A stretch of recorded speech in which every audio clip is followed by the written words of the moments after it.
Hey guys, it's Becca from inabookshell. Welcome back to my channel, or welcome to my channel if you are new.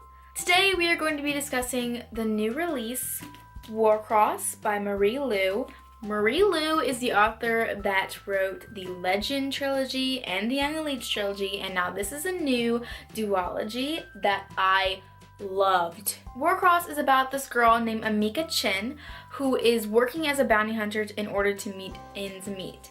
This world is set maybe 10 years in the future, so pretty soon, and that kind of thought scares me yet excites me at the same time. I don't know, I'm just weird like that. In this new world, there is a game called Warcross, and this game has taken over pretty much the whole entire world. Everyone is playing it. It is a virtual reality game that is so embedded into your brains, and it's so detailed, and it makes you feel like you're actually there. So it's a really amazing virtual reality game, and everyone in the world is playing it. There's this thing called the Warcross Championships, and Amika decides to hack herself into the Warcross games in order to steal a power-up from one of the players, and this backfires and she ends up hacking herself into the actual game. So everyone is seeing her in this game and they're like, "What the heck are you doing here? Who are you? Oh wait, man, you can see me? I'm going to jail. I'm going to jail." Amika is pleasantly surprised and relieved when she finds out that Hideo Tanaka, who is the young creator and billionaire of Warcross, decides to hit her up and say, "You know what? No, I want you to come and work for me in Tokyo." And as she's working for Hideo Tanaka, she discovers a darker plot in the midst that will change the Warcross world forever. I was actually hesitant to read this book because not only do I love Marie Lu's writing, I love her writing and I love her stories, but at the same time I was like, this book is about video games. I've really never been a big video game player, so I was hesitant to read a book that was all about video games. So I thought it was gonna be boring, but boy, was I wrong. This book is filled with mystery, sci-fi, romance, and a plot twist at the end that literally had me shooketh. I gave this book a 5 out of 5 stars on Goodreads. I enjoyed it immensely, and I was pleasantly surprised how much I enjoyed it. So that is it for the non-spoilery section. Make sure that you come pick this book up and then come back and we will discuss it. So let's talk about our main character, Amika. First off, Amika, that is a beautiful name. I loved it. I loved her rainbow hair. I just thought it made her character very unique. I loved her personality, and I loved that she was a fighter. She was very determined to not give up on everything. Even though she was very low on cash and all her jobs weren't working out, she still had the determination inside herself that she was like, "I'm not giving up. I'm going to stick to my gut and I'm going to try and try to make this work."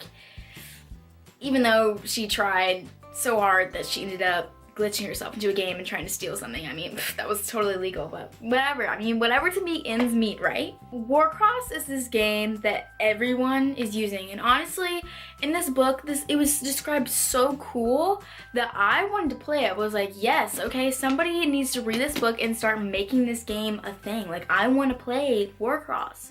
Until the end of the book, and I was like, no thanks, I don't want that game. No thanks, I take that request back. Warcross was also created by Hideo when he was 12 years old. How? I can barely get through a math class, honestly. Like, I suck at math, and this kid makes a virtual reality world game that he makes billions of dollars on. Like, please? How? Give me your secrets. And Hideo is actually the person that Amika really is inspired by, and she looks up to him in a way because he created this game when he was 12 years old.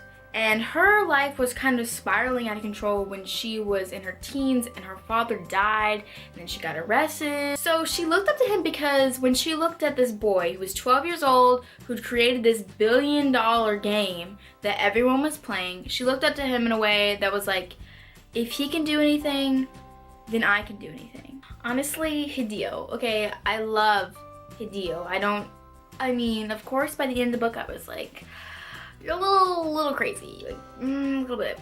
I was getting some Divergent vibes from this book when at the end it was discovered that he was the one that wanted to control these people's brains with the Warcross game technology. I understood. I was like on the fence because like I understood his point of view. I understood why he wanted to do that because his little brother was kidnapped, and with his new technology, he could be able to control people's brains from doing something bad like that. So like I understand, Hideo. I understand what you want to do, but at the same time it's not right because you're taking people's freedom. By the end of the book, he was starting to sound like a lunatic to me, but like I still loved him. Like he's not like an evil character. He's not evil.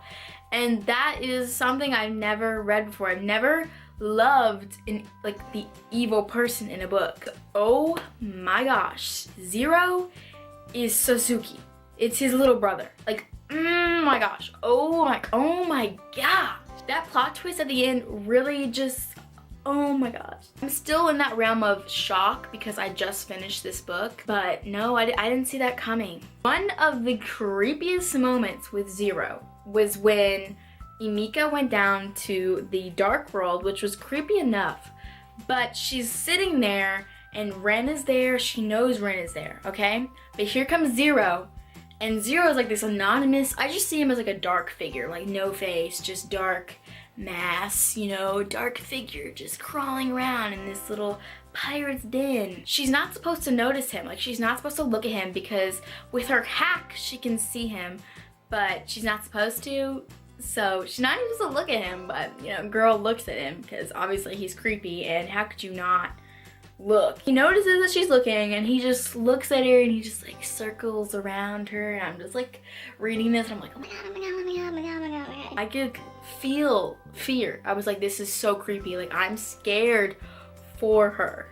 And he just like, I can see him just like tilting his head and stuff, just looking at her like, can you see me, girl? Can you see me? And then he just kind of walks off, and then when she's logging off, she looks at him and he's looking right at her like, girl, I know you can see me. Don't think I don't know, because I do. I loved at the end how she finally told her teammates that, you know, this stuff is going on. But it kind of backfired a little bit on them because they didn't know that Zero was actually trying to stop Hideo from controlling people's minds. Does Hideo know that Zero is his little brother? Does Hideo know that Suzuki is even alive? Why isn't Suzuki just like, hey bro, I'm actually alive. Can you not try to control people's minds? Because like that's kind of a problem for me. Can we just have a little heart to heart? I just need more information. I just need to know their points of views. I need to know if Hideo knows that his little brother's alive, and I need to know if Suzuki is really Suzuki and he's really Zero. Why hasn't he showed himself to his brother and be like, hey dude, I'm actually alive? And another thing, Tremaine was the other person that was spying on everyone. I thought that Hideo only hired Emika because that's just the vibe I got. I just felt like he only hired her because he had a little bit of a thing for her. But no, he actually did hire some other people to spy on everyone. And it was Tremaine, of all people. Like, the jerk Tremaine. I loved how smart Emika was. She was so smart. She could just figure all these hacks out and be like, I'm just gonna hack into their system and just like figure out their memories and just watch their memories. At this point, it is controlling people's minds. Their plan to kind of stop Zero was actually not stopping Hideo. So Hideo's plan to control people's minds, it happened. They helped it happen. If they tried to stop Hideo, is he going to control their minds to think differently or not stop him or wipe their memory clean of everything that's ever happened? Because he has that control, and like that's scary. My ship of Emika and Hideo, like I don't want that to sink at all. So I'm wondering how their relationship is going to work out in the end, and I hope it does, because although he's a little psychotic, I love him, okay? And I feel like you readers out there, you love him too. But yes, I love this book so much. I have so many thoughts about it. I hope you guys, if you have any thoughts about this book that you want to rant about, because I will rant with them with you, make sure to comment down below. Give this video a like. Make sure to go and follow on my socials, my Instagram and my Twitter. I always update my Twitter when I'm about to post a video. So make sure you follow that. So yeah, make sure to like, comment, and subscribe, and I will see you in my next video. Bye!